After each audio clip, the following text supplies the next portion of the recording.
think we may be. So we are now, in fact, live. So hello, everyone, and welcome to the Geek Battle show here on the Extreme Improv Extremes YouTube channel, as well as the Geek Battle YouTube channel. So on tonight's show, we're going to be discussing all kinds of things.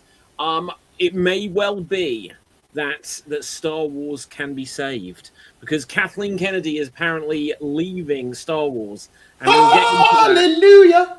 There we go. So now, in a slightly sad moment of news, Kathleen, you were just saying this just before we went live. I'll look up the actress's actual name. I literally just saw about this, but I assume we're speaking about the same piece of news. The actress who played Dawn, the younger sister of Buffy the Vampire Slayer, has passed away, which is really sad to hear. Only, I believe, 39, if I saw the headline correct. But we'll get into all of that and so much more. It could be the end of Doctor Who. More updates on that. But that isn't necessarily bad news. And with that, let's start the How does England be England without Doctor Who? Exactly. We have tea. Welcome to the Geek Battle Zone. We discuss comics and puny minds are blown. We debate Marvel versus DC, Skeletor, X-Men, and Ron Weasley. Judge David slams down the gavel. It cap dreams of Henry Cavill. It's a Geek Battle stream. Nerd rage as we assemble our Geek Avengers team. Welcome to the Geek Battle party. We are the Justice League and our Batman is Marty. Sick Hitler's a Tim as movies are greenlit. Every new movie, Deb's already seen it. Xbox, Star Wars, and Star Wars Star Riders. He-Man, Star Trek, and David loves spiders. We battle as Morrow and Disney look bleak. And we try to crown the Geek of the Week. It's the Geek Battle Show. Welcome to the Geek Battleground, where we use the Force and the One Ring is found. Cap is wrong about Resident Evil 6. Everyone watch out, cause oh shit is thick. Gerald and Tim and Diz will try to win at the Geek Battle quiz. David and Dave will confuse their crew as they dive in the TARDIS of Doctor Who.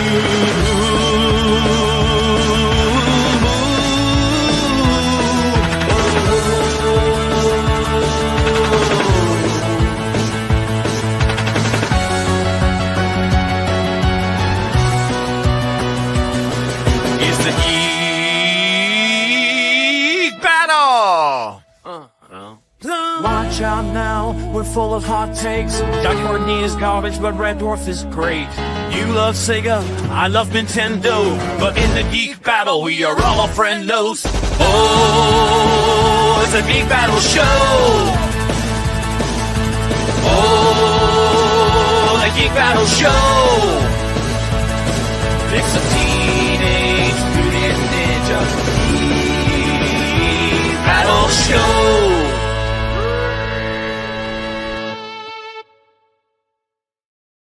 And so here we are. We are live. This is Geek Battle. Now we're going to get into all kinds of fun stuff, but first let's go on to our introductions. Say hello to the people. Capital Dave. Hail from the land of leopards, elephants, and crocodiles. It's me, Cap, and yeah, today's Shivaratri, guys. It's not a public holiday, but it is like a traditional religious thing for Saivas. It's the day we honor Shiva, according to Dave, who is a Smurf.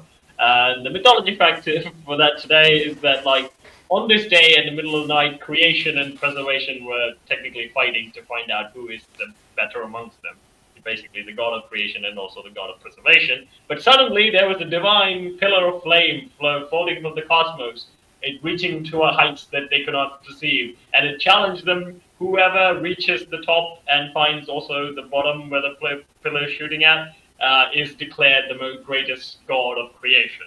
And the god of creation tried, and even the preserver god tried, but they couldn't, and it turned out the pillar of flame was Lord Shiva, the god of destruction, proving his supremacy both over creation and destruction. But there's also another sideline of the story where the preserver god, which is, you guys probably know as Vishnu, did like find the Shiva's, the divine flame's end. And when he turned into a big ball and he found it. And when he found it, Shiva was like, oh, someone touched my feet. And he scooped down and Vishnu was like, ah, gotcha. And then he actually did touch Shiva's head. but that's a variation of the story. But anyways, some people tried to touch the Smurf's head, but they couldn't, according to them. Okay, so I definitely heard Smurf. Yeah. Yeah. It's because one of the times in the chat when I was like sharing like mythology photos, Dave replied to that, "Oh look, a Smurf," to Lord Shiva's photo, and that's wait. When you say like Dave, which Dave? this Dave, the MC Dave. Oh, What? Okay. You, Dave MC, I am horrified that you could say something so culturally insensitive. As long as it wasn't me. I mean, like you can still consider him as a Papa Smurf because, like, you know, he's like the grand god of Hinduism, so you can consider him as a Papa Smurf. So it works. Are you sure that was me? Because I don't recall saying that.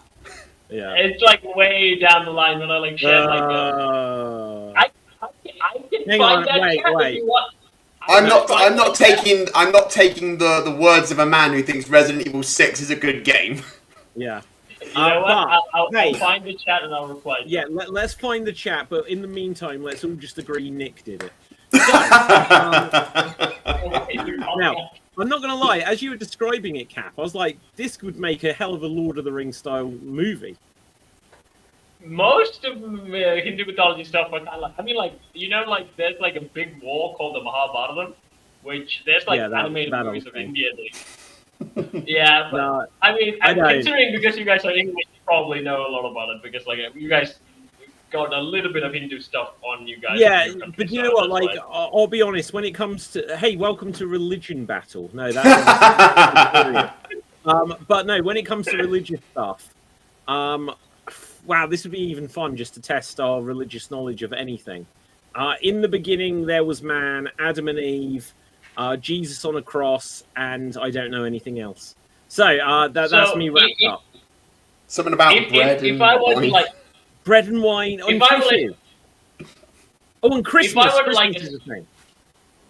If I were to make it like a Western parallel to like Hindu mythology stuff, it's more or less like Thor, Zeus kind of stuff. That kind of stuff also happened, but like when you consider like the main big gods, they're in a sense more like, you know, like the cosmic deities in a sense, like Cthulhu and stuff like that. So their kind of stories goes into that sort of territory. Where if you want like, you know, Lord of the Rings type of stuff, you go to like Ramayana or Mahabharata, where it's basically wars on Earth and demigods and all that stuff. Hey! I make sure I pray to Elu Iluvatar every single day. That is the divine ultimate deity of the Lord of the Rings universe. So, I go to Dungeons and Dragons gods. You know, that's why I say gods. Damn it! And the spaghetti monster. And the spaghetti monster. Yes. Now, Dave, say hello to the people.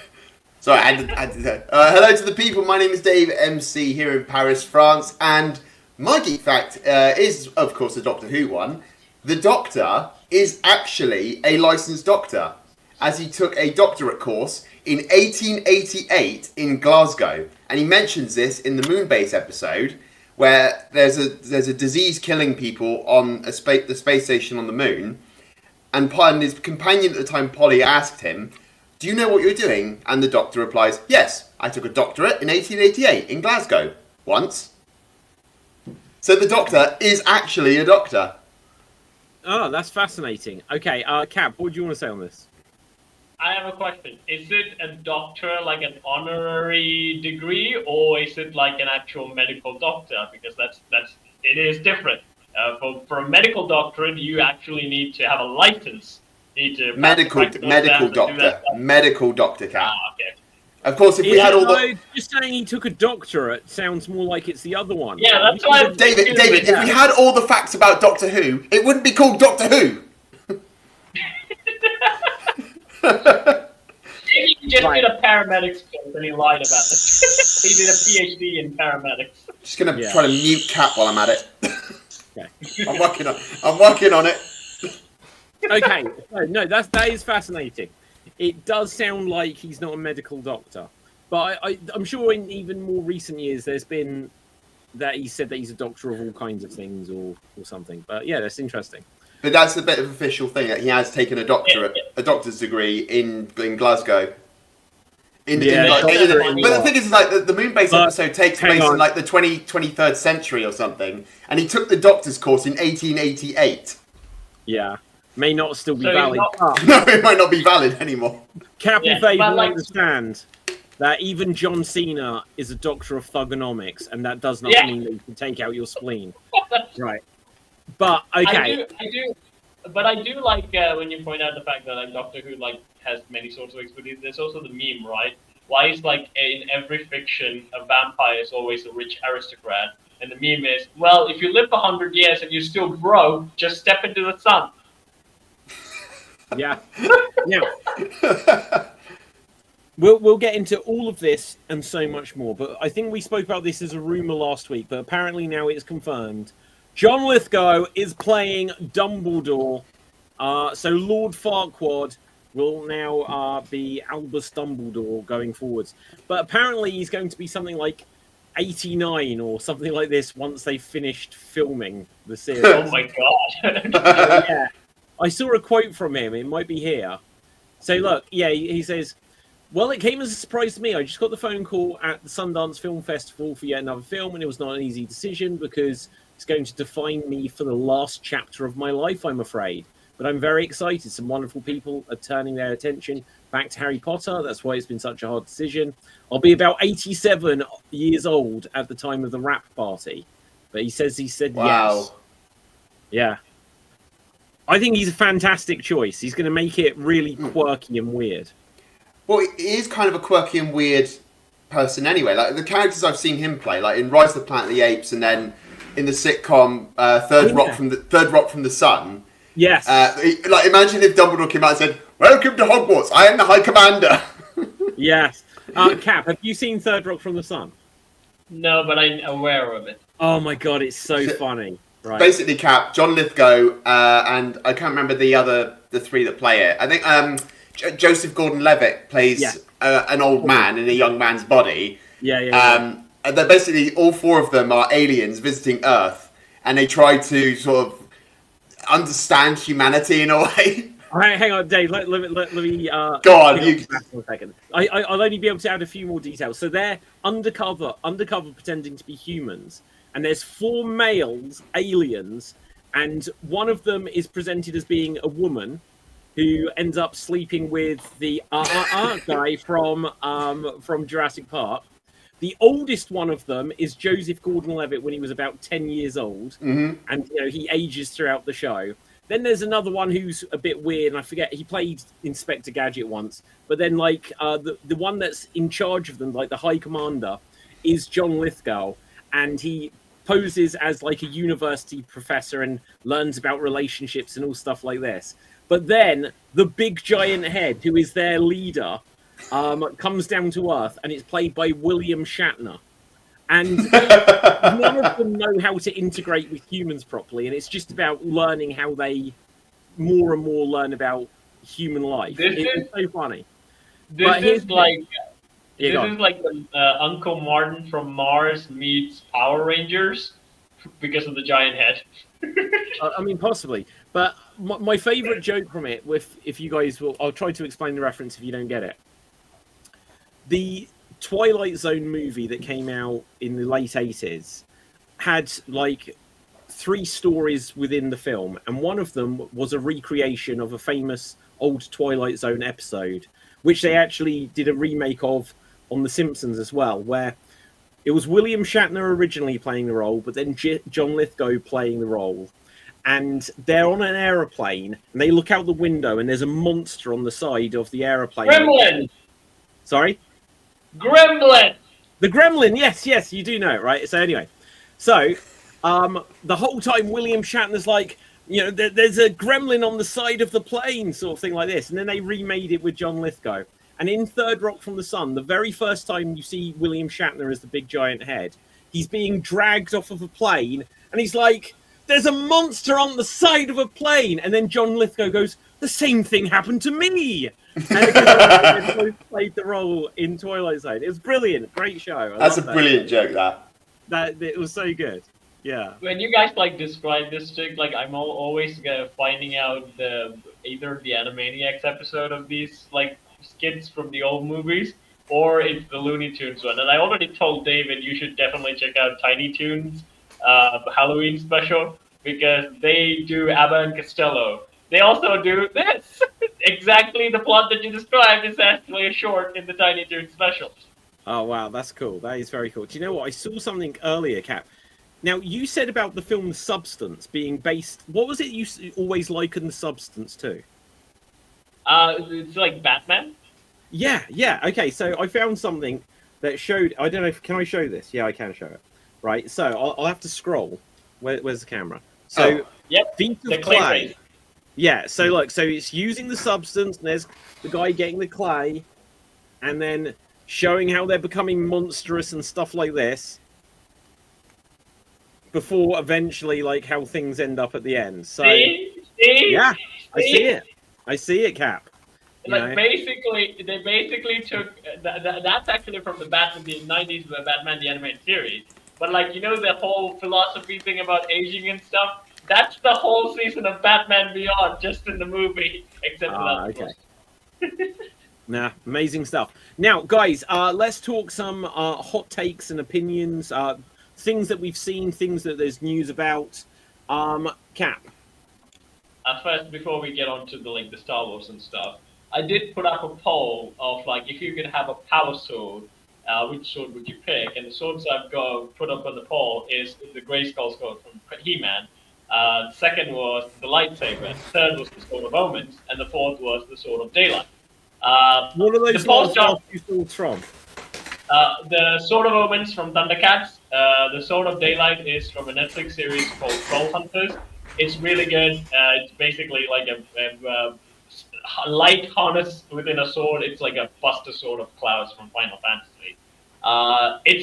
It started out with Sword of Omens basically getting all the traction, but then all of a sudden, lightsabers became the most popular sword in my whole poll. And the weird thing is, only 6% of people voted for the Grayskull sword. And after the poll is done, I actually asked, do you know that if you do get the Grayskull sword, you can actually become He-Man and punch a planet to smithereens? But you all want the lightsaber for some reason. It makes cool noises. What can It we does say? make cool noises, Cap.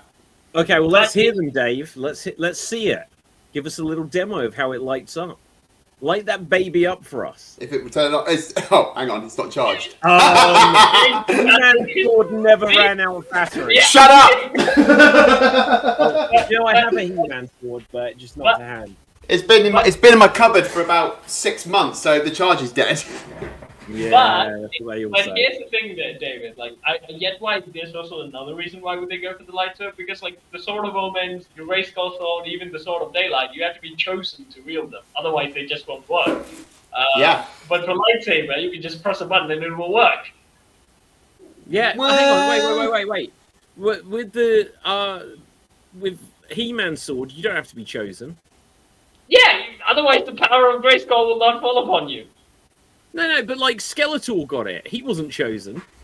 No, that's his whole plan. He has to get the sword and become evil. He can do that. He's an evil sorcerer and stuff like that. But a random schmo picks up the sword. The power of Grayskull will not go to him because he's not He-Man. So hang on, it's kind of like Thor's hammer. Yeah. Except you can pick it up, but if you're not worthy, it won't work.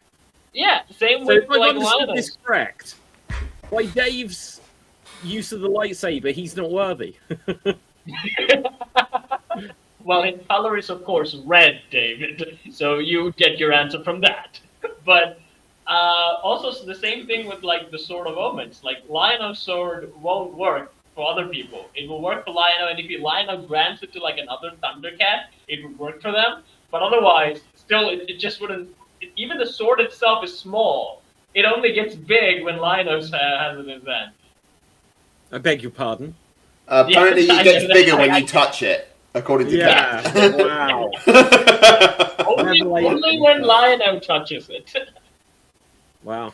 That explains a few things, Cap. Although the Sword of Omens does, so in Thundercats 2011 they basically kind of copied Marvel, and basically the gem inside Lionel's sword, which is in the 80s show it was just called as the Eye of Thundera, but in this it's basically an Infinity Stone called the War Stone. bigger one. Wow. A Okay, broadsword? what one is that? Is that like Kylo Ren? No, this is mine. What do you mean it's yours? Well, it's my personal one. Wait, so you made one, or explain this a little bit more, Dave? Is what Made this one. Yeah. Bought this one. Wow. But yeah, it is a crossguard variant. I think it was called Vanguard on Saberforge, with a crystal in the middle. And this one is fully charged because it has a kill switch in it. And it's blinding my face. Wait, So where's the light beam? Where's that light coming from? What? Wait, so it's purple. It's yeah, but purple. where This does the was light go? in my eyes. No. But is it like a torch? Like what happens? Well, I have detachable blades that go through here. Yeah. Two crossguards that go either side as well, and it lights the tubes. Ah, I like it. I mean, come on, it's not a real lightsaber. It That might would just be be. that would just be ridiculous. Well, they're trying to make them, aren't they? Because are. like if it was a real one, they would obviously would have fumbled it, and it would have like gone to the Earth core, and Earth would have been destroyed. I think I heard something recently that, in theory, they could make an actual lightsaber. The only problem is that it wouldn't just stop at like after like 2 feet. It would just keep going. Yeah. You know? There's a Rick and Morty episode where someone does make a lightsaber, and then Morty like fumbles it, and it falls. And because it's a lightsaber, it keeps going. It doesn't stop. It will go until it like crashes the Earth core, and Earth is basically destroyed. Robot Chicken did that as well, when Qui-Gon was cutting through a door, he said, "We're almost through. Hold on to this, Obi-Wan." And he dropped it, and you can hear everyone go, "Ah! Oh my God! Where's it coming from? Ah!" So in theory, if you drop a lightsaber whilst it's activated straight down, you could never retrieve it, could you? No, there's a kill switch in it. Does it? And they have kill switches. Why do you think when they're thrown out of their hands, they turn off? Oh, that's true. Okay, fair enough. Okay. So the Jedi's not stupid. Okay. No, they're not that stupid. They're kind of stupid. They all got killed off in episode 3. I mean, yeah, but Qui-Gon is the only one to officially die.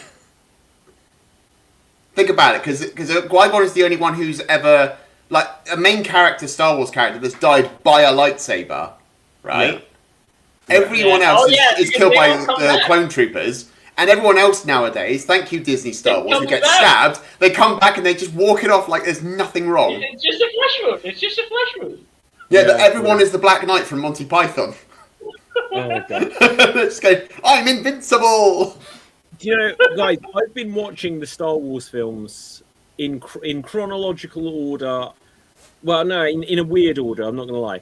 I watched 4, 5, 6, then I watched 1, 2, 3. Yes. Then I watched Rogue One, then I've just finished watching Solo.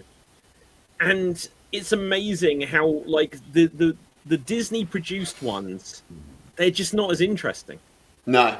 That's why Rogue One, which was pretty good at the time. Like, no one had major problems with it, but it was just like there isn't much plot to it, and it was just kind of like a lot of effects and that, and then in the last 20 minutes, it's something like, oh, here's 2 scenes with Darth Vader, and then everyone's just like, that was awesome. Vader turned up and had that cool scene where he just takes out everyone in the corridor. But other than that, there really isn't very much plot to the entire thing. Yeah, I think like maybe that's why they put Darth Vader in it, because that would get people to come and watch it. You know, you throw Darth Vader into any sort of Star Wars media, then of course people are going to go and see it. Like what they did it with Kenobi when they brought Vader into Kenobi. As soon as everyone found out Kenobi had Darth Vader in it, of course everyone went to watch it. So you throw he's like you throw him in, that's it. Even in the Jedi Fallen Order games, like the Jedi games with Cal Kestis, Vader was not, you played the whole game and you don't see Vader. The minute he's thrown in, everyone got the game. Yeah. I think there's also 2 things. One is Star Wars. Well, the most iconic thing is Darth Vader. much relevancy like Luke had. It's like you. Well, I'm not even sure like a lot of the younger generation know Luke that much anymore because like if you imagine like if you grew up like in the 2000s, like in 2000s media, you know Darth Vader because like there's the Clone Wars series and there's like you saw Anakin and stuff like that. But like Luke is you always like who's Luke, and then you have to actually watch the old movies to realize. Otherwise, you only see him in, like in the Mandalorian. And that's why they lost the plot. The story we had was, okay, we had Anakin's story, we had Luke's story. Story's basically ended. The either way you can go is move forward. So they should have actually made movies about Luke. That would have just been fine. There's the thing there, Cap, because it's something I've hammered in several times now, is that Lucas created all these stories that happened after Return of the Jedi, and Kathleen Kennedy and Disney said, oh, you know, we're going to treat these characters with respect, we're going to treat them with kindness. Yeah, they kind of ruined Luke Skywalker in the first, 5 minutes of The Last Jedi, and they took all those stories that they had, like with, Chewbacca dying and all the years in the future when Luke is a Force ghost, all that, gone. But even in that, right? Like, why did we get old man Luke? We didn't want old man Luke. We wanted cast a young guy, and Luke's story continues on. Do you know? It's an interesting. No, I would. Well, look, Cobra Kai has proved that having the old man story 40 years later can be brilliant. Star Wars just decided to do. Well, hang on, wait. Think about it, David. Like when they do Batman, they don't suddenly let's make Dick Grayson Batman and do a movie about him. They can't. We already know him in Underpants. It just won't work. Just make Batman. Because Batman is Batman. That's not Batman. Luke is like Batman. Because it was always the plan. Well, always, but it was a long time the plan for a triple trilogy of Star Wars. And so you think in the 80s. There was the original 3, and then it took 10, 12, 15 years before they suddenly say, okay, here come the prequels. And so we see that, and then it was like, oh, we're not really going to do the sequels. But roll forward 10 years later, they are going to do the sequels. This is now 30 years after the originals. And it's like, well, okay, so what was the whole plan? George Lucas told them, and they were like, nah. And literally what they did do, when you think about it, they did the same formula that they do with any of their Disney classic cartoons, where it's like, here's Lady and the Tramp, and here's the sequel, where they're in the background and you watch their snot-nosed brat, who you don't care about. Yeah. And that, The Little Mermaid too. Oh. He's a brunette. Oh. No. Melody. They just get the children, the offspring, and do a story about them, whilst the old ones have a cameo. One of the weirdest of the sequels, David, is when they did a sequel to Mulan, and it's instead of it was a story about Mulan, you know those 3 idiots from the film? They were comic relief and you found them really funny? Yeah, let's make them main characters. Oh, don't. No, Mulan 2 is just a I'm going to nerd rage, but I'm not going to. I will be fine. But even Lion King 2, Simba's Pride, it's like, yeah, it ends on the baby. Now it's going to be about the baby, and here's a twist. It's a girl. It's like, well, we don't want to see her get romanced and... We've already done Hamlet with the Lion King. Let's do Romeo and Juliet with the second one, and maybe we'll do King Lear for the threequel. Although what they did do with the Lion King late, although this was a bad move on their side, they did create the Lion Guard, where there's Simba's other son called Kion. The only problem with that I find is that it was a kid show. Instead of going, if they had done a teen show, it's much more for an older audience, and they skipped all the supernatural weirdness and obvious childish show tropes. I think that show would have been good, but they went with Disney Junior. It's Kion and the Lion Guard, magical roar. Let's team up, cheetah, hippo, all unite. It's Captain Lion. So it basically went that route. Okay, so let's very quickly come back to Star Wars for a couple of points here. But first of all, Kathleen Kennedy to step down. Now, I've just looked this up, and already I've got an article here from CNN saying the Star Wars chief is staying at Disney despite a report that she's leaving, at least for now. So it might not be true, but everywhere else is reporting that that she's gone. I love the fact that when you mentioned it, David, when you mentioned it, Dave was like hallelujah. It's basically like the one teacher you don't like in school, like when they like skip school, you're like, yay, she's not coming. Dave's joy was similar to that. Yeah, we get to watch the video on our project today, not actually talk about it. Yeah. No, it's just because the whole creative decisions that she's made, they're all her decisions that she's made while it's been under Disney Star Wars. So everything bad that's happened is on her. And yet, apparently, someone like me is to blame why the Acolyte didn't do so well. Well, you didn't watch it, though. Did you watch it, Dave? No, of course not, because I was told it wasn't. Neither. Because it was told, oh, it's not for you. I went, okay, I won't watch it then. Oh, why aren't you watching it? You told me not to watch it. Yeah. I would say in the current day of internet, like even before I check out a show, I go and see what is the summary of it on YouTube. And like if it looks something good, I would, even the trailer, right? Like, how many views did the trailer get for the Acolyte? I mean, like the Acolyte had quite like several views, and I was the same as you, Cap. I thought, oh, I'll give the trailer a watch. And to be honest, like when I read the summary beforehand as well, I was excited because we've been teased about what the Acolyte was going to be. We said, oh, it's going to be about an origin of the Sith. Okay, I like that idea because we've never had Sith focused media. Let's go for it. Oh, now we're going to have some sort of Force god as a human. Okay, that sounds terrible. I don't like that idea at all. We're going back to the dark side. Okay, that's fine. And then all the decisions that came from the Acolyte, I was just like, why would you do this? Why? I do remember specifically they did that show retconning like Anakin's whole thing, and exactly. That made me angry because I love Clone Wars. Clone Wars is the only Star Wars property that I'm really attached to. I watched it since I was a kid, and like Anakin becoming Darth Vader done right so well in that show, and I like the whole plot and the mythos that was created in that. I know that Dave has some issues with it because like they basically stole Luke's stories and they gave him to Anakin a bit. But still, I'm fine with it. I like the show. I like it too much. The clones are good. But yeah, when you retcon stuff that like people actually already watch and have invested in it, they're gonna be like, yeah, fuck this. I'm not gonna watch it. I'm just gonna pretend this doesn't exist. But like I said, the main problem they did was they made it 100 years before the Phantom Menace, right?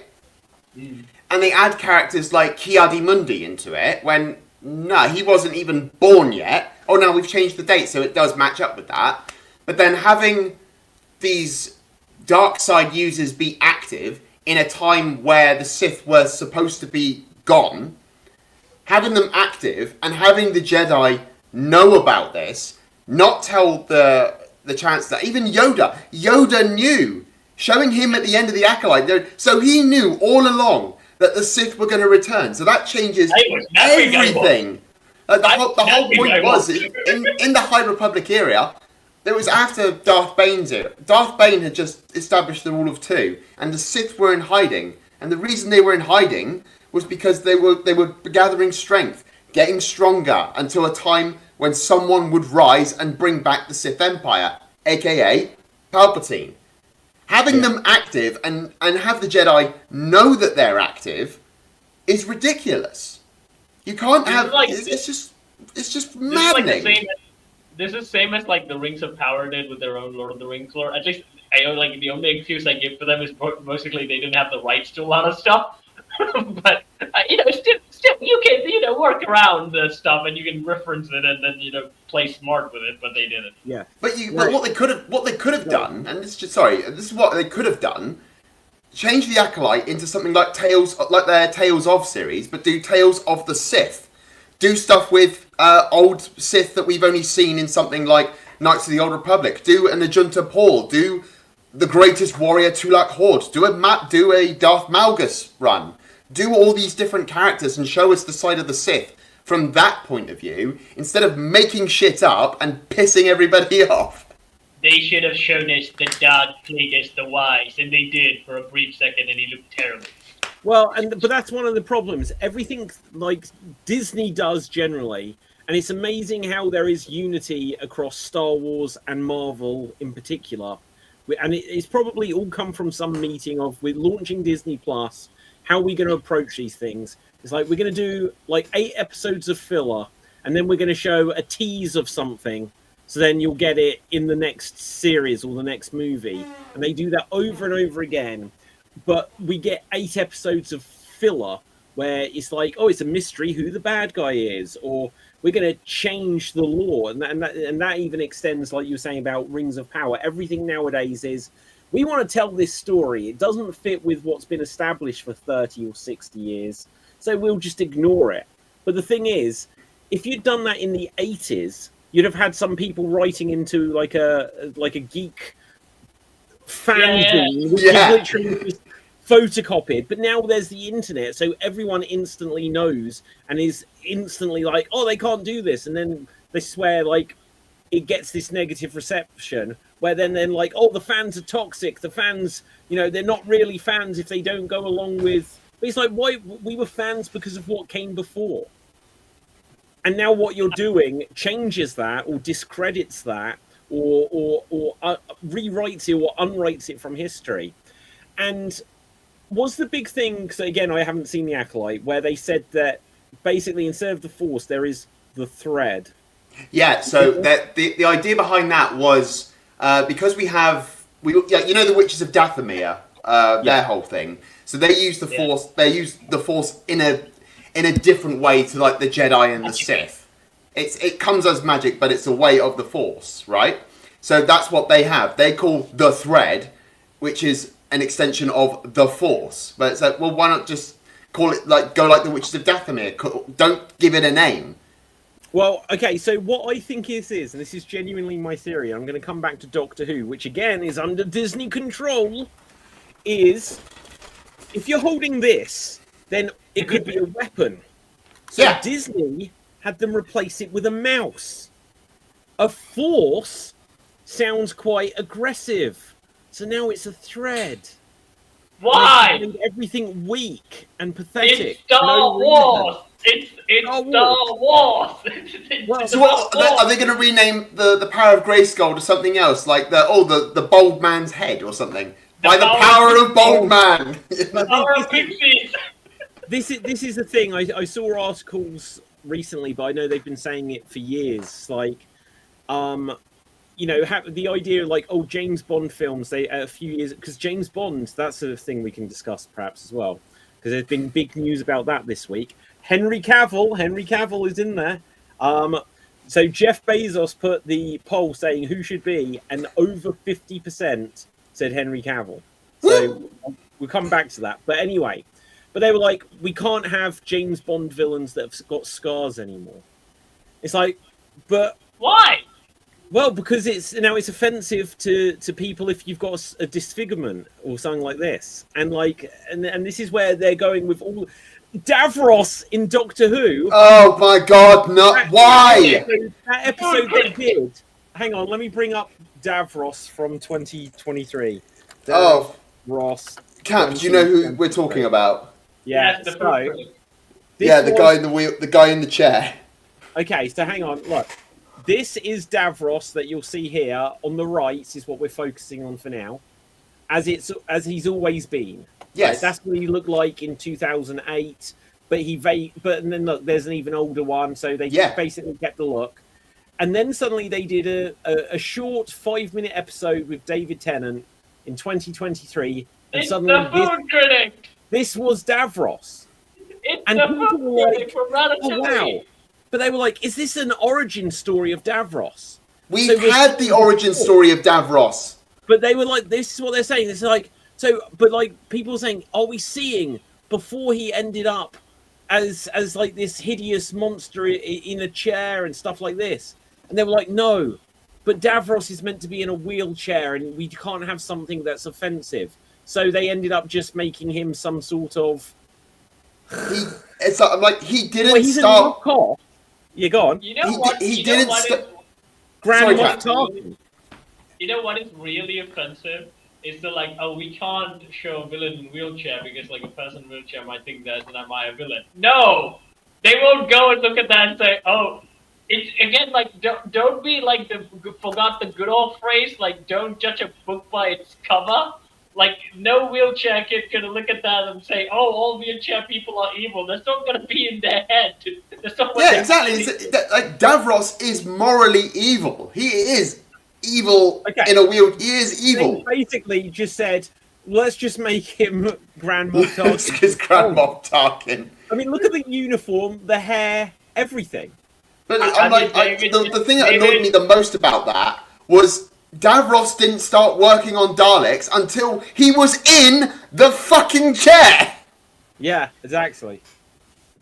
David, Google the food critic along with this new Davros. Food critic. Yeah, the Anton Ego from Ratatouille. Oh, yeah. Yes, we've looked at this before. Okay, hang on. Food critic Ratatouille. I can't unsee that now, Cap. I can't unsee it either. It's so good. It's so spot on. It's unbelievable. Here we see Davros. There is Davros. Oh my god! Like, look! The guy it's based on literally is the same person.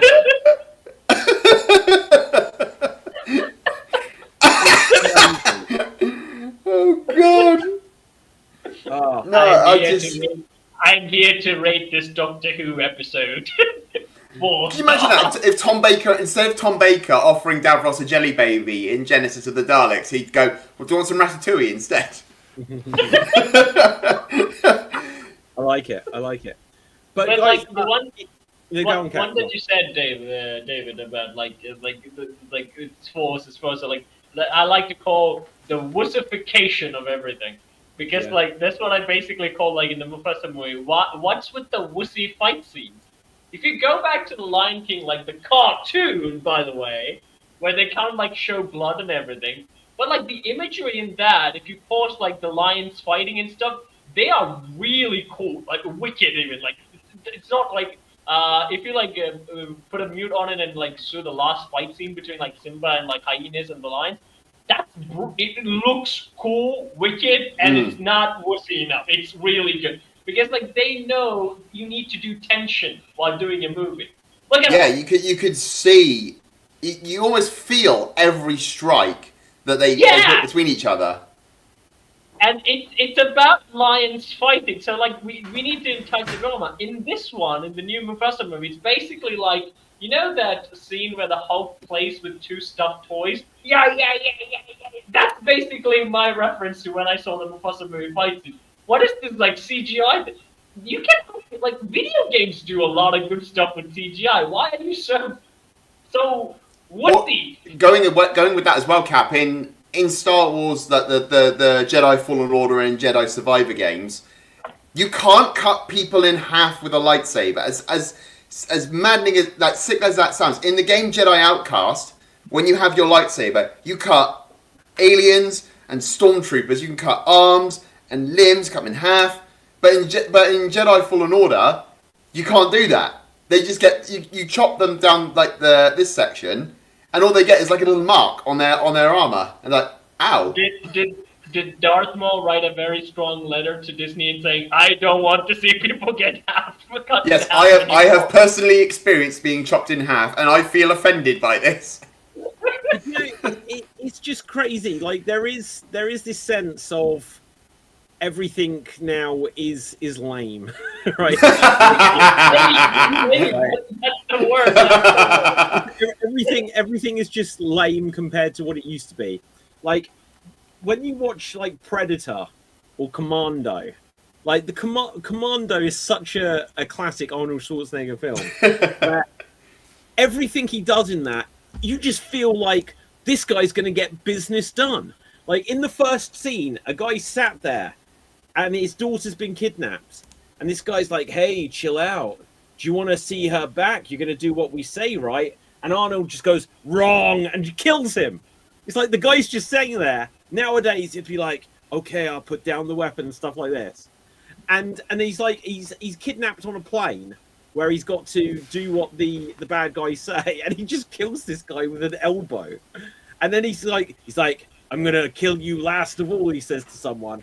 And they're holding this guy by his leg over like a cliff. He says, "Hey Sully, do you remember when I said I'd kill you last?" He goes, Yeah. "Hey, that's right, you did." He goes, "I lied," and kills him. Yeah. It's like, this is heroic action. It's getting the job done. Whereas now we'll have the Doctor who cries for no reason at all. Well, I mean, the only valid reason I had for him crying is when Sutek killed everything. That I understand. Like, the emotional weight behind everything, I get. You know what? Yeah, go on. But the way they handled Sutek in that, I cannot abide. Oh, it was awful. It was so bad. But do you know what? I wouldn't have minded the episode, but it was too early in the season with Ncuti Gatwa, where I forget how it happens and who stands on it first, but Ruby is stood on a landmine, and he stood on a landmine, right? When he stood on a landmine, he shouldn't be crying, right? She should have done something and stood on the landmine, and he should have been trying everything he can, and then had that moment, and it should have been like a single tear where she realizes that tear from him is because he knows he can't save her. Yeah. If they'd done that, that would have been the right place. And literally, I'm saying about one tear. Not just he's standing there crying the whole time. But, yeah, go on, Cap. Just, like, think of the impact of, like, subtlety. Even, like, I'm not saying, like, you can't have, like, emotional scenes and stuff, but you can only feel its impact if the other stuff are not lame as well. Like, if the other stuff are lame and he's, like, crying constantly, the weight of crying itself kind of goes up. You get, like, okay, so he's crying and everything.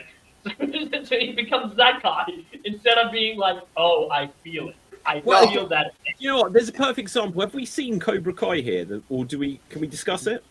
You can. Okay. So in the penultimate episode, I believe it was, like the penultimate episode ever, you see Johnny Lawrence backstage with John Kreese. Mm-hmm. And so obviously in the Karate Kid in 1984, you know, he was the sensei, he was the student, but they were the bad guys, and it all went to hell, and his life went to hell. And that's what the whole redemption arc, 6 seasons into Cobra Kai, they've then got the main villain, well, I guess it became Silver, but John Kreese there, backstage with Johnny Lawrence, and they both end up in tears. And he's like, you ruined my life, and I loved you. And they end up hugging. And it's like, you took 6 years, 6 seasons, after 40 years to get to that point. That was earned. Then it is earned. Can I ask you, David? I don't mind admitting at that point I did cry. Did you cry? No, bitch. No, I cried. No. I can say, good for you, Dave. Good. Because I feel like it was 70. It was like young Johnny coming through at that point. And if William Zabka does not get an award for that, I am pissed. No, like, so I watched it. I didn't cry at that, but I can tell you. Well, obviously, I just brought it up. I recognise that is the emotional thing that was earned, and they took 6 years to get there. 40 years of a story later. Go on, Cap. I mean, like, something similar to that, I would say, like, in TMNT is what I could actually add, because, like, I haven't fully seen TMNT. In TMNT 2012, Master Splinter dies. Shredder kills him in front of the Turtles. Oh. Yeah. What? Yeah, but here's the thing. But you know the most emotional moment, like when he dies, is also the emotional moment. But like when finally, like the Turtles face the Shredder, and Leonardo was like fighting the Shredder, he's like the only one left. And like Shredder beat him down and he pinned him, and he get a vision of Splinter coming to him and says, it's like in this series, like we see all the Turtles training as well. And like before Master Splinter, like a few episodes before, Master Splinter finished his training with the Turtles. And like in this one, like actually you get a vision of the Splinter coming to Leo and saying, Leonardo, fear nothing. And then Leo just like, God, goes up and he fights back Shredder. It's a sad moment actually, but it's also filled with like such hopefulness, Yeah. That made the whole fight seem so. Like I was more teared up in that fight scene than the rest of even in the more saddest moment because that's what I'm saying. It's the weight.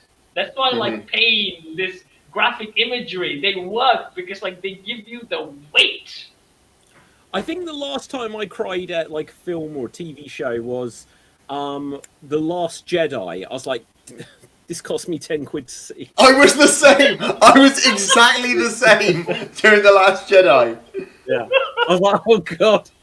Now, do you know what? There probably have been things. I can't remember what. There's definitely been something recently though where I was like, oh, that's so emotional, sad. Oh, no one else here watches it. I've been watching Dexter. That's got a genuinely sad moment in it. I won't say what though, but genuinely. You mean the prequel you were saying? No. I've been watching the OG version as well. Oh, which season? Maybe I'll go to that one instead of watching the twin storyline. You know what? Here's the thing: you genuinely can do.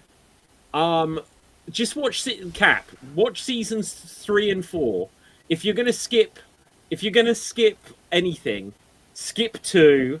But if you were literally just gonna say, I'm gonna watch a finite amount of Dexter, watch seasons 3 and 4, and it'll give you so much. But if you skip 2, you lose a big chunk of how they got there. You know, maybe I can just watch it because a lot of the things the season 1 so far was David it was good until they got to the end. It was so good. Everything has that kind of twist back then. Yeah, but the twist was it's Shyamalan level twist. That's why it's funny. Yeah. 2, I did start with watching the 2, but I did kind of get bored of it. So I left it. So if you're telling me to skip to 3, I would rather skip to 3. And if it's good, here's the thing with Dexter, and quite a few shows do this. It builds up, and the season finale might be really good, and then it has to kind of reset and build up again. You know, so many shows have to do that. Like Cobra Kai does that. You know, it has some big thing, and then a calm, and it builds up. You know, everything has to do it because you can't keep if everything's up here, then nothing's up here. You know, I would also like to put out the Thundercats 2011 as well.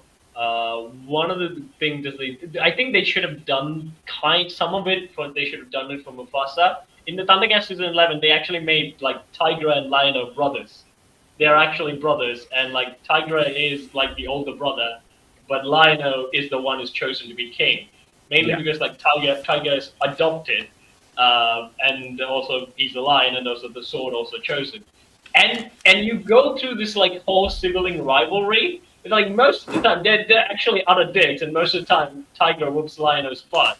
But when it matters, at the end when it's when there's a huge position where it's betrayal's about to happen, Tiger always has Lion-O's back, and it doesn't mean he always gets the happy ending because of that. And again, he loses the throne. So in this storyline, David, Chitara, both of them, Lion-O and Tigra, both were eyeing Chitara. Yeah. But Tigra was known her since childhood, but Lion-O kind of met her, but he really wanted her. But then that also breaks off, and this again this good tension. And David, if you can, or maybe I'll send you the link and we can use it. There's a good fight scene where they takes in the spirit realm, where Tigra also gets a sword of omens for himself, and he gets to fight Lion-O to prove that he's actually better, and he is. Wow. Actually, he kicks Lion-O's butt.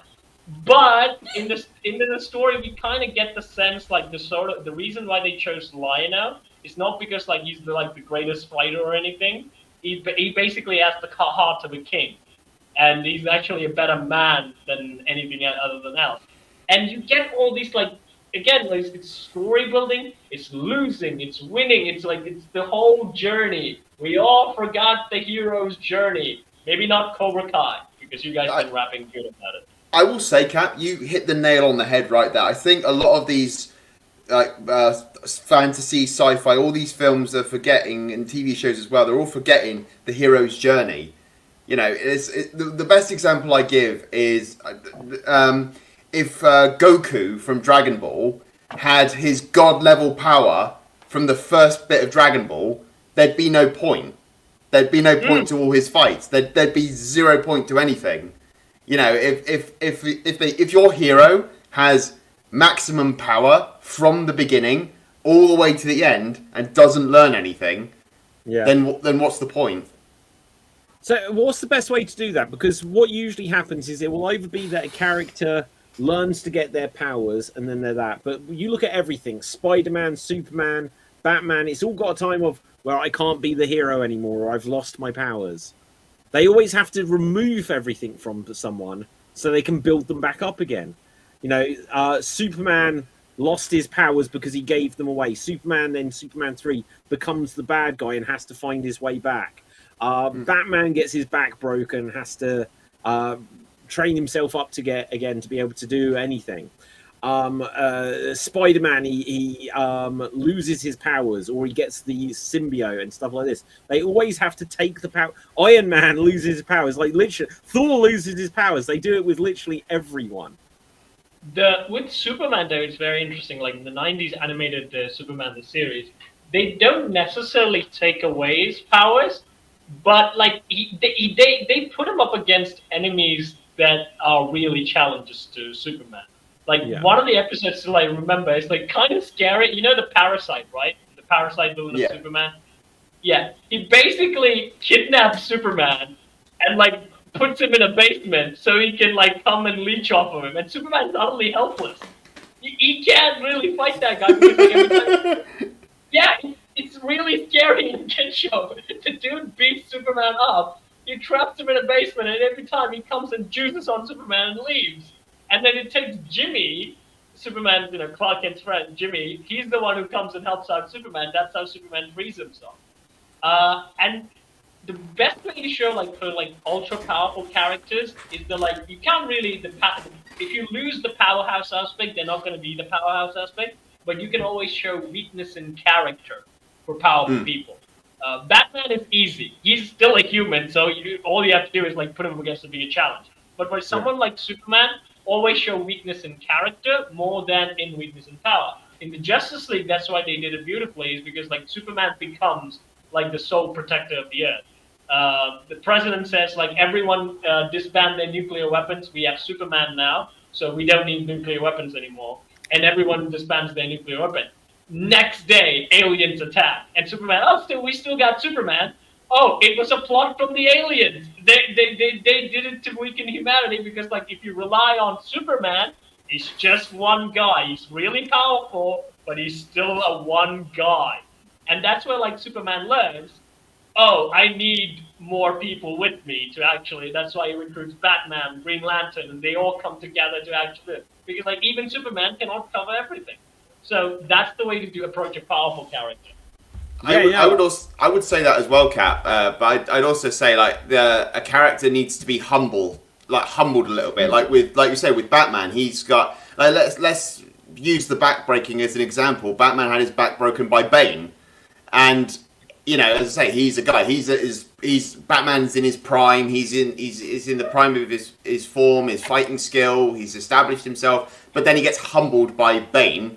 And then, as you say, he has to build himself back up. So it's like you say, it's a hero's journey, not just in power, but in character, in yourself. It's like Spider-Man. Spider-Man was the same when in Spider-Man 2 he lost his powers, but then he realized, no, actually, what am I supposed to do? Like, I'm now just Peter Parker. Oh, I get them back. And the symbiote is exactly the same. The symbiote gives him more power, but it changes him not for the better. I mean, the Spider-Man 3 film, ignore that. I'm ignoring that symbiote, but the symbiote in itself was trying to be a hero. Originally it was trying to be a hero, as it did take Peter.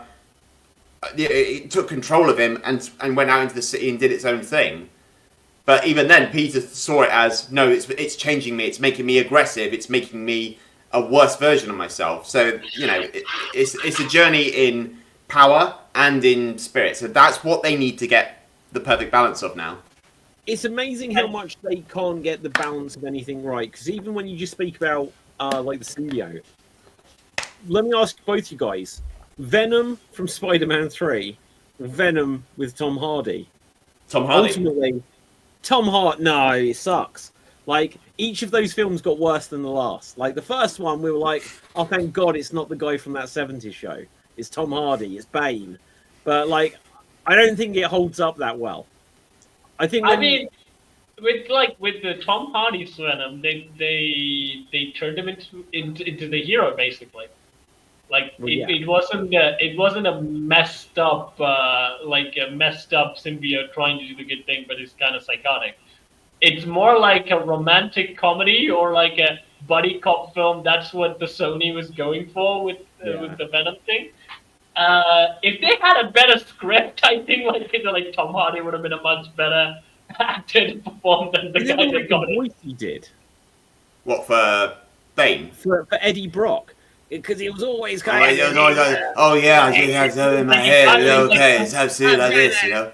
Yeah, everything's just constantly annoyed. Well, could you imagine if he did it? This kind of squeaky, weak, and pathetic character. Imagine if Venom had the Bane voice, like, hello, I'm going to eat your brain. I think you're right. Tom Hardy is just a shit actor. Is he the new Jai Courtney? No, I like Tom Hardy. In terms of, like, to answer your question, like, in terms of, like, Spider-Man 3 or Venom, I'd choose the Venom's Venom over Spider-Man 3, because Spider-Man 3's Venom really got it mixed up a little bit. The thing, the symbiote makes you aggressive, it makes you psychotic, it makes you evil. Actually, it doesn't. The symbiote has nothing to do with that. It imprints off the host. So however you're feeling, the symbiote has been feeling. Like the reason, and this is a little fact, Deadpool was the first person to own the Venom symbiote during Secret War. During the Secret War event, Deadpool had the Venom symbiote, and then he put it back in the jar that Spider-Man found it at during the Secret War event. Wow, that's I did not know this at all. Yeah, because the Clintar, they're all connected through a hive mind, and if they like someone like Carnage, he's not connected to the Clintar hive mind, so he imprinted off Cletus Cassidy, so that's why Carnage is psychotic, is as mad as the Mad Hatter. But Venom is kind of that grey area, Yeah. Okay, guys. Something I wanted to do. This I'm going to take us well back for a minute. We don't have to spend long on this, but I found it in the background here. Let us very quickly rank the Star Wars films. Oh, okay. This is something where it's tier maker, so you can put them wherever. Oh, sweet. Yeah, so it's a really cool thing. We should use it more on the show. I've actually used this and done this like ranking Disney princesses on their badass level. Okay. On their badass or their bad ass? No, okay, so guys, we may not all end up happy here, but let's try to do this as a consensus rather than our own. So obviously, look, this is someone else that they've made it. So like at the bottom, Youngling, Padawan, Knight, Master, Council Member, and Grand Master. So let's go. Well, these are lined up here. It does have stuff like Mandalorian and Rebels and Clone Wars here. Shall we just remove it? I mean, we can put them in there if you really want, but I can't comment on those at all. I'll help with that. Okay, well, I was going to say, shall we begin with just stick with the movies? Because then they've got like a 90-minute thing each. So where do we can give some thoughts on it, but let's start with Star. Well, no, shall we do it in the release order? Do it in release. Okay, so we have Star Wars. So for me, I think it's going to be up here at least, because if it wasn't, then we would have never got sequels. Yeah, I would say actually I would put it in Council Member. Ooh, just a little bit below. There's still some rough edges, like because I watched the original one, like the VHS one, so before the special edition stuff that was thrown in afterwards. And going, I based my assumption on like the things on that. It was an early stage thing. They were working out some of the kinks, and that there was some of the 3D model stuff that they do in the Death Star battle is phenomenal. It's fantastic. I think most of the problem is like a little bit of the dialogue writing. I think like the dialogue of that film is not that great, but like still like this is probably like the early. Because like weirdly, Luke sounds like, oh golly Jesus, Batman! Like he You know what? You know what? I think that is kind of true. Until look, I would say that doesn't ever go when George Lucas was in charge, because he gets better in the second film, right? He gets the second. No, you remember when he meets Yoda for the very first time, and he's just like, "You again? You're still here? Hey, get off of there! It is this guy. Weird. Gee willikers! When you watch the prequels, Anakin is still like that. His dialogue is really weak. Yeah, but the thing with like David, like that little Anakin I can handle, but you know the second film, the asshole Anakin is terrible than that. In the second film, it's just like, we're in agreement. I was talking about teenage Anakin.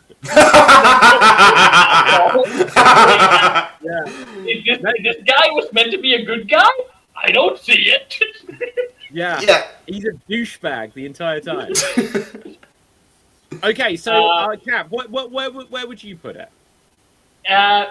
See, this is the thing. Like, what old films like that? I'm gonna ask you guys. Like, all the characters kind of had that. Oh, jolly Jesus, Batman, like that attitude throughout. Like, is it an era thing of the '70s? If it was, then we can't really blame that. So I'm gonna like maybe the second level is from the top. Okay, well, do you know what? I won't fight you guys too much on it. But I would say, because I didn't see Star Wars until, it's a few years ago now, but it's like probably less than 10 years ago, the very first time I saw the original Star Wars film. And I was just like, oh, it was so accessible, because I think for years for me, I was like, oh my God, there's a whole religion on this, it's going to be really complicated to get into. It was just a breeze. It was so much fun. Yeah. Like, literally, it was just a blast to get into. But yeah, so I would say the first one for me has everything in it that I'd hope for. They improved, the budget's improved and everything. I completely agree. I kind of think that some of the things that they put in the special editions and all that are kind of distracting because they don't look like they fit, and also they've aged worse than the original special effects. Exactly. Because when you see like 1997 CGI, it's like, ugh. It's like, that looks horrible, you know, whereas obviously a puppet, it looks great, you know, it's still something, the lighting is good, you know, it still works. Okay, so now we're going to come to, I won't give my thought first, but I think I know where this is going to end up.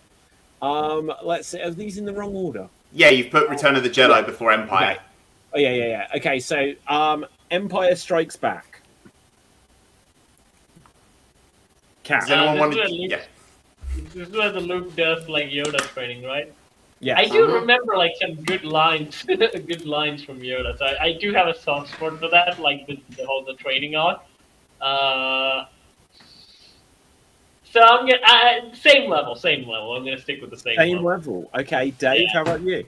I'm gonna say Grandmaster. It took things from A New Hope and improved upon it. The Battle of Hoth got. Yeah, it was really good. Like the beginning battle, it was really good. We get some more lore established in it as well. They go a bit more in depth into the lore when Yoda's training Luke. He talks about like in A New Hope, Obi-Wan touches upon like the light side and the dark side, but in this, Yoda really talks a bit more lore aspect of it. So we hear a bit more about the difference between the Jedi and the Sith, and we see even Luke struggle. You know, you see him when. He kind of sees the future, and then he acts upon it immediately. So forgetting all of his training, and then we see his first fight with Vader, and he's not prepared. He's not prepared for it, and the stakes are raised as well because the Empire is constantly hunting Han Solo and the gang. I agree. I agree with everything you're saying there, Dave. I just think. It had the right well, okay, so here's the thing. Out of the original trilogy, the first one is the one that got the gang together. Yeah. This one, obviously, Luke goes off and does his own thing, but you kind of see them all working towards something, and it's dark. And what's something that I think that's a real plus about this one is that they knew that they were making the third one, and so not everything ends up good by the end of this. But, case in point, mostly in the case of Han Solo, but it's dramatic, it's gripping. So one thing I'd like to add to that is if you watch Empire Strikes Back at the end of the film when Lando leaves with Chewie, Lando is wearing Han's clothes. Okay. He's wearing Han Solo's outfit from A New Hope. Okay, what's the deal with that then? I have no idea. I just noticed it. They just ran out of wardrobe. They had no more wardrobe. But you know what? Look, okay, so obviously, the Millennium Falcon was Lando's. Yeah. And now he's like, that bastard's out the way. I'm going to wear his clothes. He stole my ship. I'm going to put on his shirt. Yeah, exactly. Okay, and so where's the next one? Have I lost everything? No. Return of the Jedi. I'll give a thought on this one to begin with here. Actually, Dave, you haven't gone first yet. No, I did for A New Hope. Oh, did you? you? You go. Yeah, you go. Okay, so I'll go first. It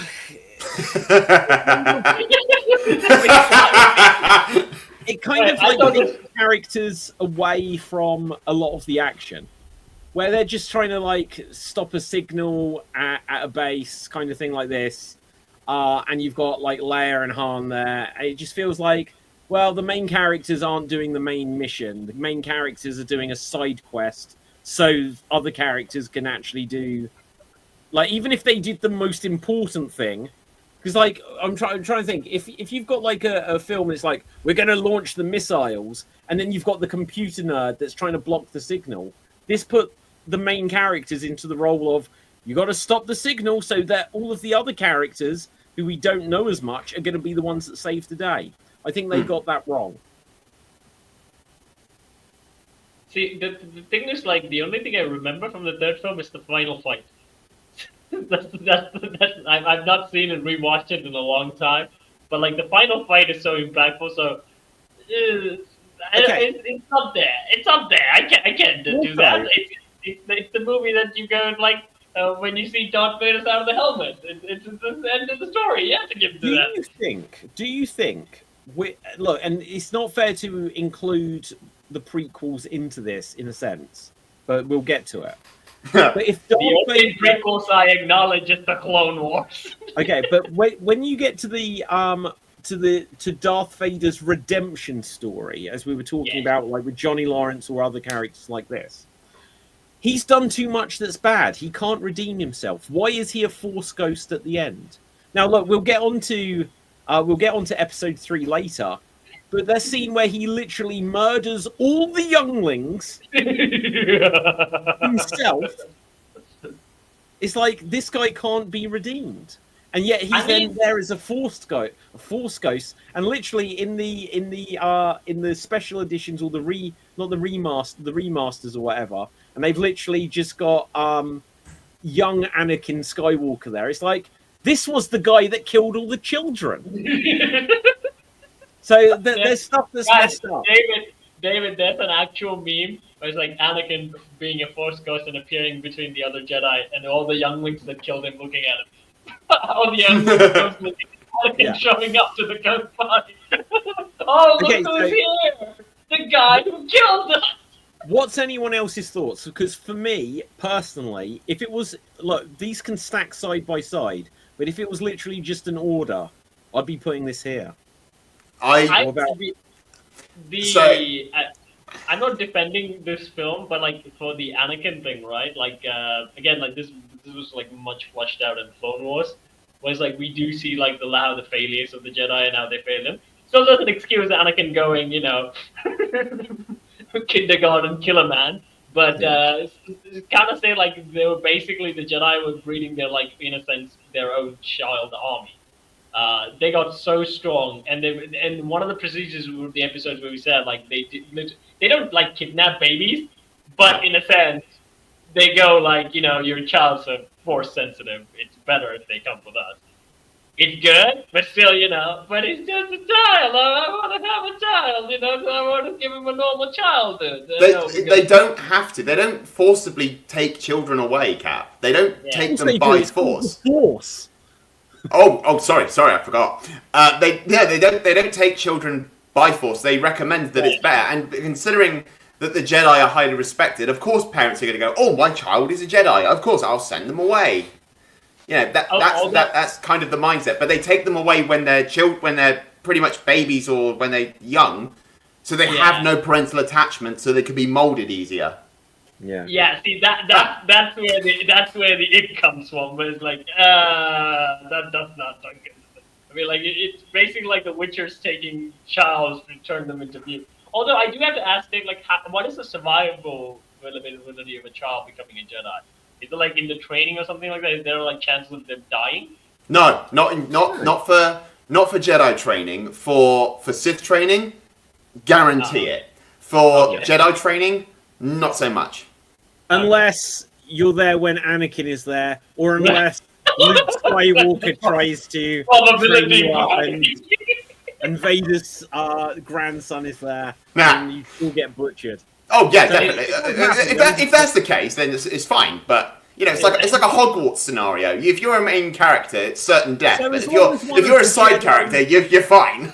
Yeah, as long as one of the Jedi's doesn't suddenly go rogue and kill all of the other Jedi's, it'll be fine. Well, considering that happened twice. But considering the majority of Sith are fallen Jedi, your chances of surviving are slim to very slim. And also the fact that like during the Clone Wars they actively used Jedi in the wars, and again they would send out Padawans. Again, they're not full Jedi yet, but teenagers like off to war. Yeah. Okay, so the question is, where are we putting Return of the Jedi? I would put it in council member. Ooh. If I take away, like, get rid of, I'm always thinking about the VHS versions that I had. The Battle of Endor is pretty meh, because I just don't like the Ewoks. I detest them. Whenever I'm playing Battlefront 2, I just use them for target practice. But I think the stakes could have been. Actually, you know what? I changed that. Kind of put it down to Master, because I think the stakes could have been better. Like I said, because they were on a sort of time limit. Like they had to get this signal to block the shield down before the fleet arrived to destroy the second Death Star. Yeah. But rehashing the same point, saying, "Oh, the first Death Star blew up. Oh, we're just going to build another one." Yeah. And okay. If this is the Emperor's grand plan, it's like when Family Guy did the Return of the Jedi, they were like, "Oh, great, we've built the second Death Star. There's been no problems. Great, is there a hole? Yes. What? There is another. We put another hole in there. It's like, well, why would you do that? I'm okay with it going in Master. Cap, do you have a different thought? I'm gonna take my eldest wisdom on this one because like I only remember the fight. It's still good. It's still Master. Yeah, it's still okay, but it's just it could have been better. Okay, now we come on to the prequels. We have Star Wars Episode 1. Okay. This movie does have some good stuff in it, and the good stuff is the Palpatine. Palpatine is the very good stuff in it. Like the way they made a politician like ruin like the whole Jedi is like it's Star Wars, guys. So like a strategic play of like turning the tables together. Palpatine using the Senate to make him basically a dictator. It was all in a sense like in an adult. I know that in a kid brain that would probably like flew by you, but like after an adult watching that, you was like a good political play. It's like a House of Cards level writing on that shit. So I like that. It's really, and also I do like the established. I know that people are not very keen on the midi-chlorians thing. But I was like, fine. It's not like anything like ruined it. It's just like it's fine, okay. He's just more force sensitive. You can just say that, or you can say he has more midi-chlorians. So again, I have to give compared to the writing of the other guys, like specifically like war and like political intrigue and stuff. This one is like by writing in a sense like. Plot-wise, it's like way better by writing standards. So do with that what you will. That's my input. What I'll say is that, again, watching this recently, like, the CGI is so bad. Like, the fact that most of this was shot on green screen, it's a bit hard to watch nowadays. Compared to this coming out in 1999 and what they could do in Lord of the Rings: The Two Towers 3 years later, and then obviously by the time you get to episode 3, they've upped their game, but it's kind of hokey to look at. I don't mind Jar Jar Binks so much, but I can see why they. Oh God, I forgot about him. Well, he's such a big part of it. I can Let's ignore that. It more and more. I think they were trying to. When you think about what did they have, they can't have Chewbacca in it. They can't have. Well, obviously they can have Yoda in it, but it's like you can't have this kind of character as part of the group in the same way. And so they came up with the idea of Jar Jar Binks. No, like, what is the idea of, like, I know that, like, there's also the toy angle with some of the stuff, but, like, I always saw, like, even, like, Chewbacca, it's like, who looked at Chewbacca and Jar Jar Binks and thought, oh, those are cool toys? Who was that kid? People did with Chewie, I'm sure. He's a great big Bigfoot. Like, of course people like Chewie, right? But anyway. I mean, like, it's for some reason, like, they don't fall under action figures. They don't fall under cute characters. They're like this, like, weird middling thing. So it's like, okay. Like, I personally, if I have a toy collection of Star Wars, and they say, like, you can either have, like, Hans or Leia or Luke or Chewbacca, but you can only have one. Yeah, screw Chewbacca. It's either Luke or Han or those characters, not Chewbacca. Yeah, I just don't know that. Obviously, like, getting the balance of characters. Obviously, they were like, right. So Obi-Wan Kenobi is going to be the centerpiece. We'll end up with a very young Anakin in this, and then obviously they had to bring in the idea of, like, well, who was the wise mentor to Obi-Wan. And also introduce characters, Samuel Jackson, Mace Windu, and other characters, and flesh things out. Show us some other characters along the way. Casting was amazing for this one. Yeah. But I think they said themselves that they shouldn't have killed off Darth Maul in this movie. I think Darth Maul should have been a continuous villain throughout the sequels. Having Christopher, I'm going to bring it up later, but having Christopher Lee as Count Dooku is good. Yeah. But Darth Maul would have been a better antagonist, especially for Obi-Wan.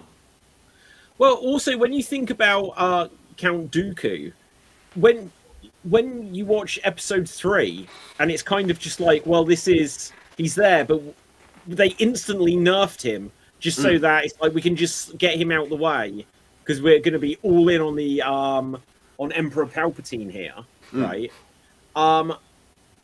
It was just like, you could have kept any of those characters in it longer. You didn't have to have a bad guy killed off in 1. You didn't have to have Dooku killed off at the beginning of 3. And so there was to me there was a lot of stuff to enjoy in episode 1, but it doesn't have the same dynamic. It doesn't have anyone that's got the charisma of Harrison Ford in there. Padme, and it's like, well, I'm really just the servant girl. It's not the same as having Princess Leia. So they just didn't get the quite... And also, like, Anakin was like half her height. It's like, well, how's this going to work out, Yeah, if I could throw my 10 cents in a little bit. I think they could have made Anakin a little older than he... no disrespect to the actor, but I think they could have made Anakin a little bit older than he was. Yeah. And... I say, when this film came out, I went and watched it, and I went nuts for Darth Maul because I thought that was incredible. I had the lightsabers when I was a kid. I had the lightsabers. I had the double bladed. My brother actually had a Darth Maul mask. But I'd say for this tier, I put it in Master. Just because we're establishing a lot of things. We're building up to, you're re-establishing some lore. You're going, we're going back before, the rebellion before the Empire. We're going to see the rise of the Empire. So, like Cap said, we're going to see Palpatine scheming in the background. We know Darth Sidious is going to be the Emperor. We know where this is going, but it's how they're getting there. It's how we get to this point. And when we see Anakin, like, okay, how's this kid going to become Darth Vader? I'd say it's a master category. Okay, Cap, what would you say? I agree with Dave. Again, like the writing is the strong point with this one. Like unlike there's issues with Jar Jar Binks, and although like I'm not that caught up on like Anakin being young and Padme being a little older. I don't know. Maybe it's a sugar mommy thing. I don't know what. Can you give me some credits to buy my mum out of slavery? No. Yeah. Okay, let's take a look here. So, at the moment, we're saying Return of the Jedi and Phantom Menace are at the same level, which I don't think is actually true. But just wait. hang on. Look, we can adjust this, right? Yeah. We then come on to Attack of the Clones, and let me just give my very quick thought on this. I'm not saying it's bad, but the clones don't attack in this movie. It just sets off a TV series. Yeah.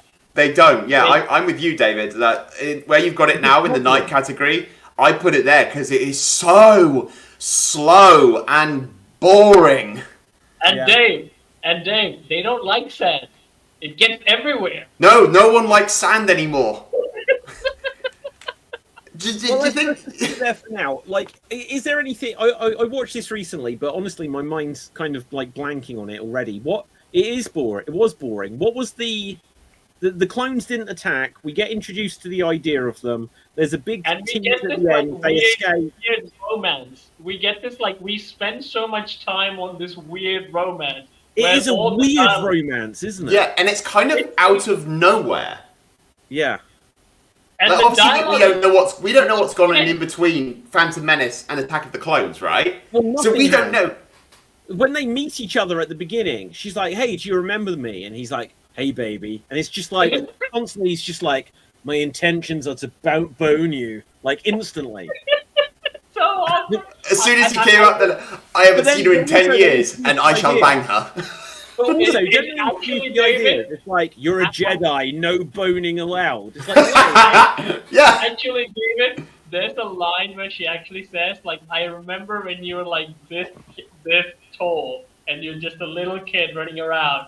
And then he was like, yeah, but I'm big now. I can do a and it's rough. Yeah, I think take away the romance out of, well, I say romance with quotations. You take that out, it doesn't really change anything story-wise. Yeah. Because obviously, if there wasn't the romance, Padme would obviously still suggest, "Oh, we're going to go save Obi-Wan because he's your master." But yeah, I just think like the only good thing for me that came from it was Jango Fett. Like seeing Jango Fett, seeing a bounty hunter. I like bounty hunters. They're one of my favorite class of people in the Star Wars world. They're the most interesting. And then I just think it was just dull. It was just very dull. I didn't find myself invested in anything. And this is where they actually fumble the point where, again, Anakin is the protagonist of these prequels, and again we are showing a story of a fallen hero. Yeah. You are first films down, we see childhood, now you show his heroic side. This is where we get to see Anakin in his prime, where he's the hero, the Clone Wars and stuff like that. But instead we get this weird, moody emo kid. Exactly. I completely agree. Who's an asshole to everyone. Yeah, His relationship with Obi-Wan, right, is terrible. Yeah, this is where I feel like the writing could have been a lot better, because I think you're completely right. We needed to see him become the hero, and then, oh my god, I had such a thought on this. So, when his mother died, shit, it's my internet gone weird. Right, when his mother died, that should have been the crux of the moment that sent him over the edge, and they didn't play it that way. And also, this is where I will bring up the Clone Wars series, David, is because, again, one of the things they established, him and Anakin have Obi-Wan and Anakin, they have great relationship. And Yeah. the most part, like Anakin is like this charismatic war hero who does like great speeches, who wins battles. He's like the stoic dude. But you get like little glimpse of like his like anger side. Like whenever it's like his Padawan or Obi-Wan is in danger, the Jedi will be like, "Oh, we will interrogate the prisoner and we will find Obi-Wan's location." And I would be like, "Screw that!" And he would just literally force chokes the villains and get the information out of them. Yeah. And again, it's always done in the act of love. He's always worried for someone. That's why he's like doing it. And you can see the character flaw in Anakin is because like if you push his buttons, there is the dark side to Anakin that will come. He's mostly a very good dude, but he has like the Jedi rule, strong attachments towards things. But And yeah, go on. yeah, so you get little glimpses, and there's like a one scene I really like is that so Obi-Wan is sent to protect this princess, and they have like a past relationship thing where the princess is a pacifist and Obi-Wan is a Jedi, and there's some sort of in a hostage situation. And in that hostage situation, say the villain actually says like, Obi-Wan, if you kill me, because she's a pacifist, she's not gonna like you anymore. And because she's a pacifist, she can't approve this happening. So who will strike me down and be named as a hypocrite or a bad guy? And Anakin just like died. And then they played the Darth Vader music slightly in that scene, where Anakin is like nonchalant, kills him, and picks up his weapon, and you get a tiny glimpse of the Darth Vader scene. This is how you build a big villain. I think the writing of him turning to the dark side could have been. I think if you got a really good writer who wasn't trying to think, well, I'm going to take Star Wars and do my own thing with it. If they were just like, right, I'm going to take what there is, follow the story of how Anakin goes from this kid to turn to the dark side to become the character you see later on, you wouldn't get like we can get onto episode 3 in a moment, I guess. But when he kills Count Dooku, it's like, and it's always like, you should kill him. He's like, but it's not our way. He just goes, kill him, and it's like shocking. He's like, I shouldn't have done that. It's just like, what? It's like you just executed this guy by cutting his head off with 2 lightsabers, and you're kind of like, that was my dad's slice of pizza in the fridge, and now we've eaten it. and now it's in my stomach. Oh dear. Yeah. Speaking of pizza, Revenge of the Sith. Yeah. Okay. So did we? Yeah. Look, we're gonna run out of time, guys. We've already gone reasonably long, so we could wrap this. Yeah. Lightning round. Master. Okay. Lightning round. So we have got Star Wars Episode 3. Who wants to give some thoughts? I would say the same level as the what is that, Master? I can't see like. Yeah, Master. Yeah. I would say because again, great choreography, and also they stopped making Anakin a bit of a dick. In this one, he's actually a little bit charismatic. He can improve a lot, but he's actually a little bit charismatic. Yeah, because they've been obviously we've not seen the Clone Wars stuff, but he's been in battle and he's got that back and forth relationship with Obi-Wan, the banter stuff. And I'd say the only scene I love in that film, as well as like the Obi-Wan and Anakin fight, is when they're when you've got Padme in her apartment and Anakin in the council chamber. There's no dialogue. There's just that music, and you can see the weight of like Anakin shedding a tear, the emotional weight of what he's about to do. He's like, if I stay here, Padme's gonna die. But if I go and stop this, I might be able to save her. So what do I do? You can see him questioning, should I help Palpatine or should I do as I'm told, Yeah. Okay, And what also- is it? No, go ahead. And also it's peak Palpatine. This movie is peak Palpatine. Like this is like we finally see him go and just like fight with Yoda and stuff. Like again, like the real star of the prequels movies, unfortunately, is not Anakin. It's Palpatine. It's like he's the real. You find out how Palpatine becomes the way he does. Obviously, Mace Windu gets killed in this, as all of the Jedis are getting slaughtered. Yeah, exactly. Right. They do. They are. I think it's a good film. I think it's a good film. Yeah. I don't know. Looking at this, if we've got all of the everything completely correct, because I don't know if Return of the Jedi is on the. I don't. I think it is a step above the other the prequels here. But Just let's carry on. Okay, Just so put let's Clone go. Wars up Episode 7. Night. Yeah, I agree. Because I don't think when it came out, I was completely fine with it. Yeah, it was okay. Even if it rehashed the same plot point of A New Hope, it was okay. That was the problem with it. It was just okay. I mentioned this a lot of time. The trailer shot is still in my head, where we see the stormtrooper remove the helmet, and Yeah. it's John Boyega going breathing heavily. It's like, yes, I'm going to get a stormtrooper story. I am for this shit. Yes, that's what I thought. Yeah, and it's a shame we didn't go that way, but still, it was an okay film. Well, it's just amazing how much the character of Finn just got diminished from 7 to 8 to 9. He's so unimportant. Yep. Like, whereas it was like him and Ray, and it's like, okay, and then Jesus, what's the third guy called? Poe. Poe, right? And it's Poe Dameron. It's like, okay, so we're gonna have these, and these are the new Luke, Han, and Leia. And it's just like, well, we're gonna go all in on Ray. We're gonna make Poe a bitch in number 8, who tries to be heroic and then just gets knocked out. And then we're gonna kind of not have Ray Finn every in time. any of it. And we're gonna make Finn just yell Ray in every single shot that he's in.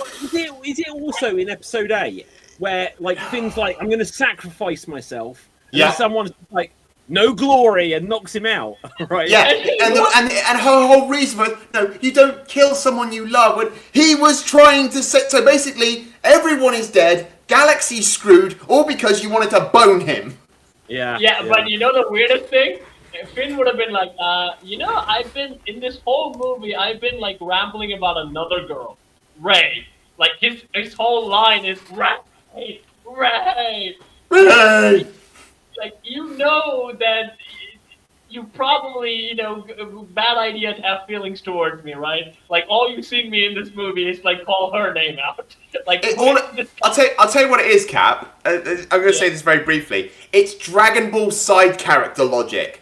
You got the main characters fighting, and you got the side characters going, quick, let's get in and help. And it's like, what the fuck do you think you're going to do? Yeah. Like, these are like, imagine if in like the Battle of Heroes with Obi-Wan and Anakin, there's Padme constantly screaming all the time, no, stop it guys, you are friends, and what the fuck do you think you're going to do? They're trying to kill each other, you're just getting in the way, piss off. I feel like they should dub Krillin's voice from Dragon Ball Umbrella. Why? I gotta help you, Ray! Okay, so very quickly, so like I think we can agree, like episode 7 is where it is. Yeah. I think at the time everyone could say, wow, they must have some big plan. Obviously, Harrison Ford getting killed. They've done that to instantly establish Kylo Ren as a Vader level bad guy. It made sense. Sorry. But the logic there, the logic is sound if that was their intention. But then they were suddenly like, no, we're going to do a love story with Rey and Kylo Ren. And it's like, wait, this guy just killed Han Solo. He cannot be redeemed, right?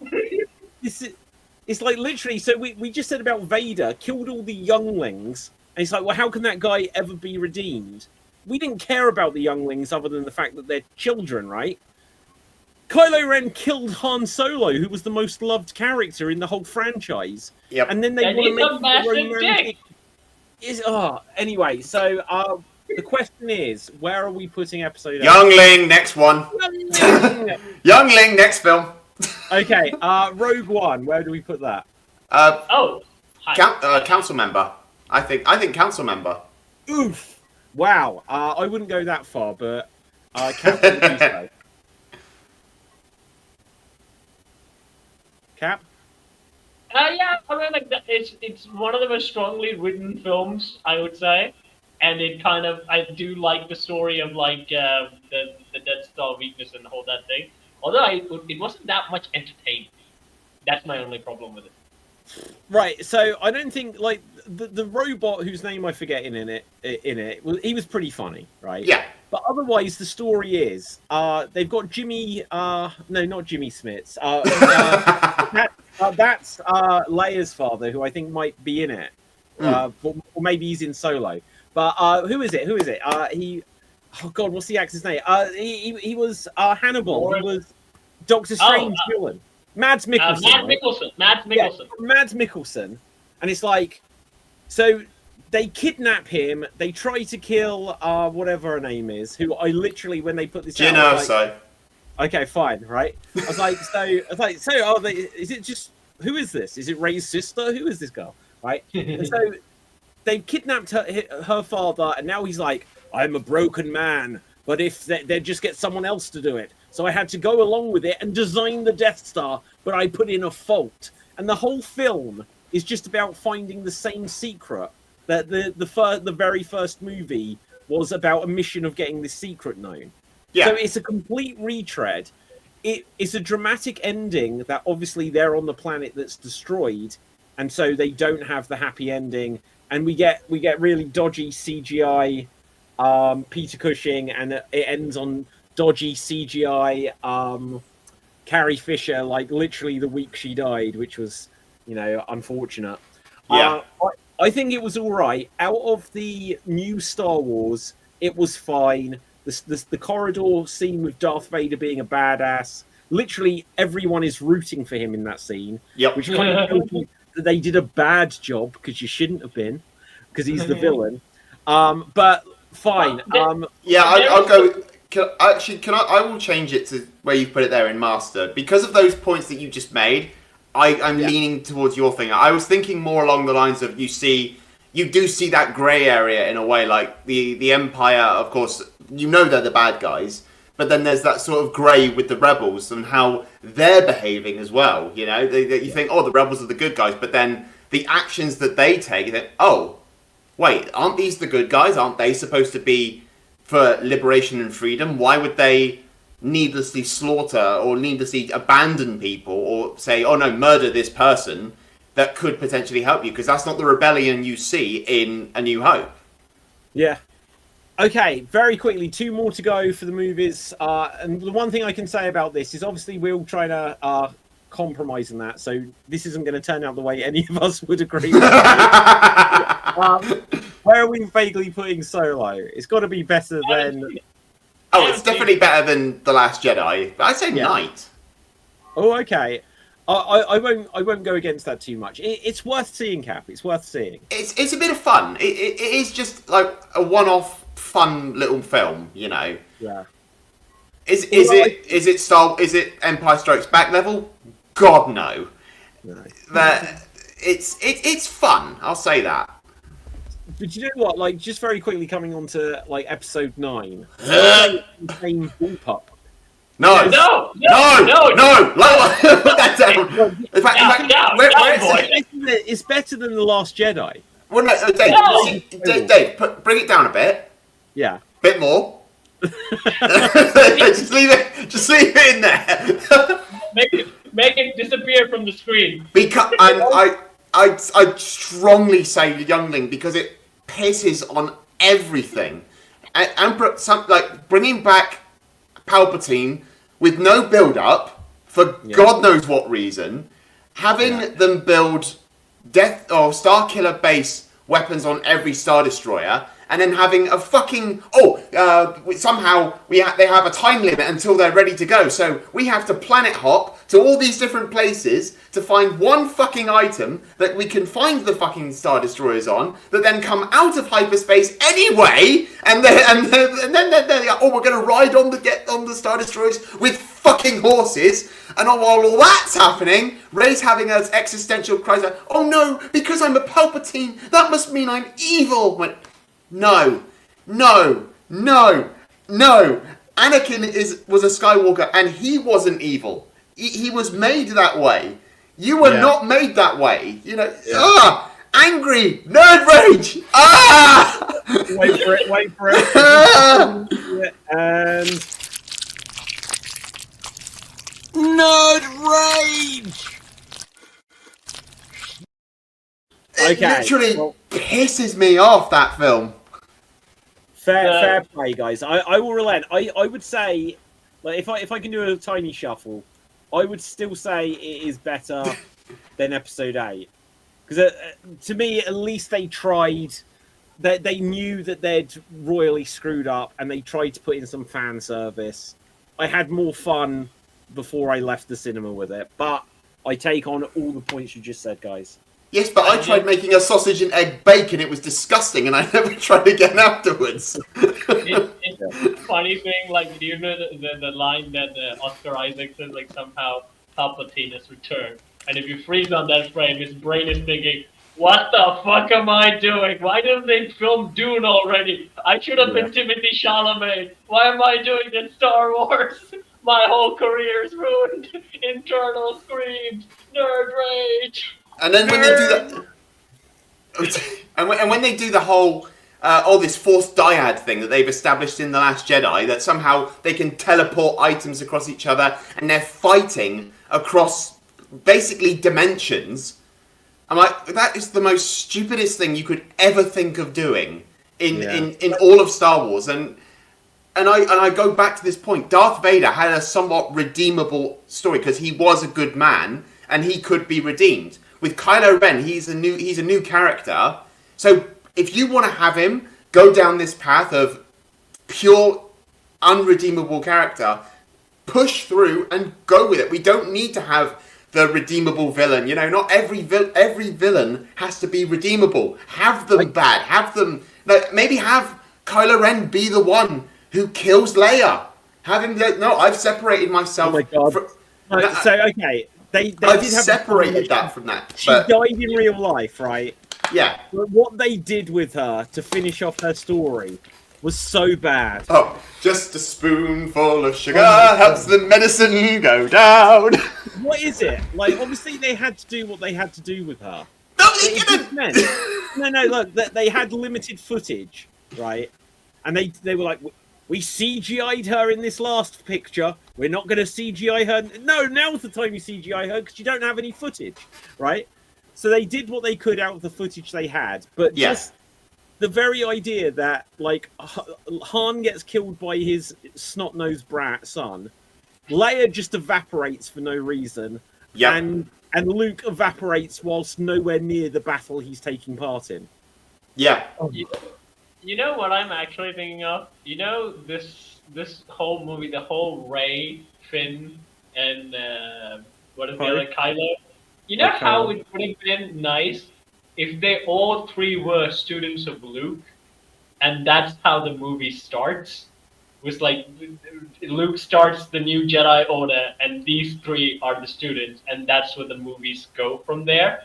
And like, probably like in the second film, or maybe in the third, when we see like Kylo Ren fall to the dark side. He's been like a decent fellow, so somewhat, and then we're like doing the movie through struggles or something like that. He maybe idolizes Vader too much. He turns evil, and then he even kills Luke. Although I'm not keen on the idea, but like even kills Luke. That could have been such a story, but like that's reimagining the whole movie. But, well, yeah, it is. But you know what? I think you're more onto something. Because if it had shown us, like, we got that backstory of Luke was going to kill Kylo in his sleep. That's not Luke Skywalker. That's not Luke Skywalker. Exactly. My God, Jesus, this kid's gonna be evil. I'm gonna take him out. Well, exactly, right. So even if it was like, it shouldn't have been that he tries to kill him in his sleep. If it was like he's got a big problem with Kylo, and it's like this is going to become something, Kylo should have been the one to be reactionary and start killing everyone and just about escape out of there.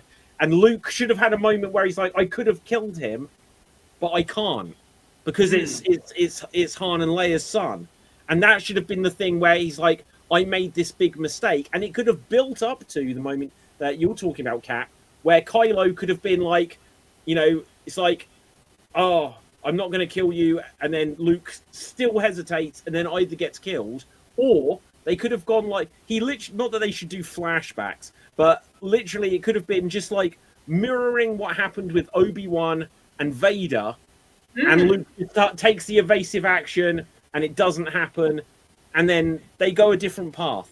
Yeah. I don't know. It would have been like, what if Obi-Wan didn't fight Anakin, and this would have been like, that's how the monster was like a bigger monster was born. Yeah, exactly. Right, guys, But- we're gonna have to wrap things now. Extreme Improv should be starting in a minute. But this has been fantastic. This has been really good. We can do more tier makers, and perhaps we'll get on to. I just want you to do only one. There you go, thing. Cap. There you go, Cap. Yes. There you go. Yes. Right, done. I am happy. Yeah, I agree with that. Whatever, I don't know it. So, Dave, where can the people find you? Well, you can find me here on Geek Battle and on Extremed in a few minutes. I will be over there in various shows. And also, check out my YouTube channel, Dave MC Gaming, where I have my own gaming channel. I do Let's Plays, live streams, and currently there's my Poppy Playtime playlist. I'm going to be doing Chapter 3 very soon. I'm going to be recording that part. And also go check out my previous stuff as well. I've got some stuff coming up with Danny O'George as well. We'll do some stuff together as well. And my geek recommendation is go watch my stuff. You can check me out on Swordfish, Rising in Ants, I throw myself in a bucket, and I work with puppets. There's a video about like Scar and Mufasa doing their own Valentine.